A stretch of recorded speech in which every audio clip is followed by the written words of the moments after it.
एक सवाल, अगर कल से दुनिया डॉलर में ऑयल खरीदना बंद कर दे तो अमेरिका के साथ क्या होगा? Inflation, unemployment, economic collapse. ये कोई थ्योरी नहीं है, ये वो नाइटमेयर है जिसके लिए वॉशिंगटन रात को जाता है और इसे सच करने की कोशिश में लगा है एक देश, चाइना। लेकिन सवाल ये नहीं है कि चाइना चाहता है या नहीं, सवाल ये है क्या चाइना ये कर सकता है, और अगर कर सकता है तो कब। आज इस वीडियो में हम डेटा देखेंगे, फैक्ट्स देखेंगे और आखिर में आपको के साथ चर्चा करेंगे कि क्या ऐसा हो सकता है। पहले एक बात क्लियर करते हैं, डॉलर को रिप्लेस करना ये कोई एक दिन में होने वाली रेवोल्यूशन नहीं है। ये एक स्लो, साइलेंट और सर्जिकल ऑपरेशन है। जैसे टर्माइट से घर को खाते हैं, बाहर से दिखता नहीं लेकिन अंदर से स्ट्रक्चर होलो होता जाता है। चाइना यही कर रहा है डॉलर के साथ और इसके लिए उसने बनाया है एक 5 लेयर मास्टर प्लान। आज हम एक एक लेयर खोलेंगे। 26 मार्च 2018, ये डेट याद रखिए। इस दिन सुबह 9 बजे शंघाई इंटरनेशनल एनर्जी एक्सचेंज पर दुनिया की पहली yuan denominated crude oil future contract trade हुई। पहले दिन 15.4 मिलियन बैरल ऑयल का कारोबार हुआ और दुनिया की दो सबसे बड़ी oil trading companies Glencore and Trafigura दोनों ने पार्टिसिपेट किया। ये मूवमेंट था पेट्रो युआन का जन्म। अब तक दुनिया में 2 ऑयल बेंचमार्क, WTI न्यूयॉर्क में और ब्रेंट लंदन में, दोनों डॉलर में काम करते हैं। चाइना ने तीसरा बनाया, शंघाई INE युआन में, और रिजल्ट 2018 में शंघाई एक्सचेंज का ग्लोबल ऑयल वॉल्यूम में हिस्सा था 6.2%। 2020 तक ये बढ़ा 10.5%। ये सिर्फ नंबर्स नहीं है, ये सिग्नल है कि दुनिया के ट्रेडर्स ने युआन में ऑयल ट्रेड करना एक्सेप्ट किया। आज Russia, Iran, Venezuela, Saudi Arabia, UAE सब चाइना को कुछ न कुछ ऑयल युआन में बेच रहे हैं। 2023 तक चाइना के रशिया से ऑयल इंपोर्ट का 20% से ज्यादा युआन में सेटल हो रहा था। पेट्रो युआन फैंटेसी नहीं रहा, वो रियलिटी बन रहा है।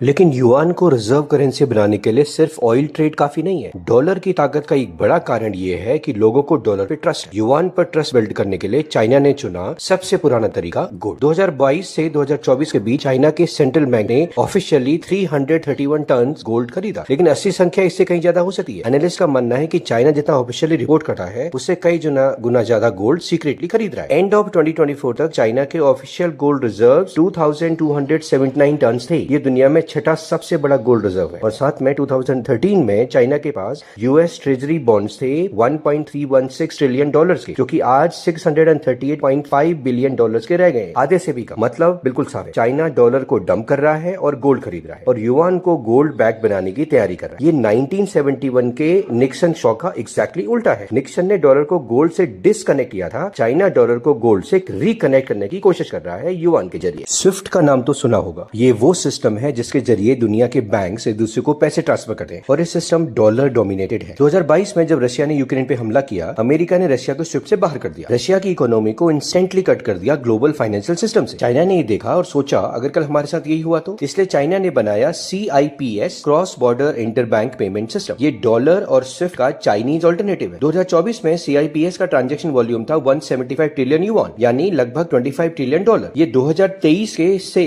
40% ज्यादा था और अब 1500 से ज्यादा फॉरेन बैंक CIPS में पार्टिसिपेट कर रहे हैं। अगर कल अमेरिका चाइना को स्विफ्ट से बाहर करे तो चाइना के पास अपना highway ready. 2013 president Xi Jinping ने अनाउंस किया बेल्ट एंड रोड इनिशिएटिव, दुनिया की सबसे बड़ा इंफ्रास्ट्रक्चर प्रोजेक्ट। 150 से ज्यादा देशों में roads, railway, ports, pipeline, power plants, और इन सब का पेमेंट युआन। ये सिर्फ इंफ्रास्ट्रक्चर नहीं है, ये डॉलर को बाईपास करने की जियोपॉलिटिकल इंजीनियरिंग है। हर देश जो चाइना से लोन लेता है BRI के लिए, वो युआन यूज करना सीखा है, वो युआन होल्ड करना सीखा है, वो डॉलर की जरूरत को कम फील करता है। पाकिस्तान में ग्वादर पोर्ट युआन में, श्रीलंका में हम्बनटोटा पोर्ट युआन में और कीनिया में नैरोबी रेलवे युआन। ये डॉलर रिप्लेसमेंट नहीं है, ये डॉलर डिपेंडेंसी को स्लोली कम करता है। एक देश, एक प्रोजेक्ट, एक युआन लोन एक बार में। और अब चाइना का सबसे एडवांस और सबसे खतरनाक वेपन, डिजिटल युआन। ये बिटकॉइन की तरह नहीं है, ये गवर्नमेंट कंट्रोल डिजिटल करेंसी है और इसकी खासियत है जो डॉलर को सच में डरा सकती है। डॉलर बेस्ड ट्रांजेक्शन स्विफ्ट से गुजरती है, अमेरिका मॉनिटर कर सकता है। डिजिटल युआन डायरेक्टली चाइना के सर्वर पे है, अमेरिका की नजर के बिना। ईरान को तेल बेचो, डिजिटल युआन में कोई सैंक्शन नहीं। रशिया से व्हीट खरीदो, डिजिटल युआन में कोई ब्लॉकेड नहीं। ये वो वेपन है जो सैंक्शंस को मीनिंगलेस बना देता है और चाइना इसे टेस्ट कर रहा है एमब्रिज प्रोजेक्ट के जरिए, जिसमें चाइना, UAE, हांगकांग और थाईलैंड के सेंट्रल बैंक्स मिलकर cross border digital currency transaction test करने। डॉलर के लिए ये सबसे बड़ी एग्जिस्टेंशियल थ्रेट है।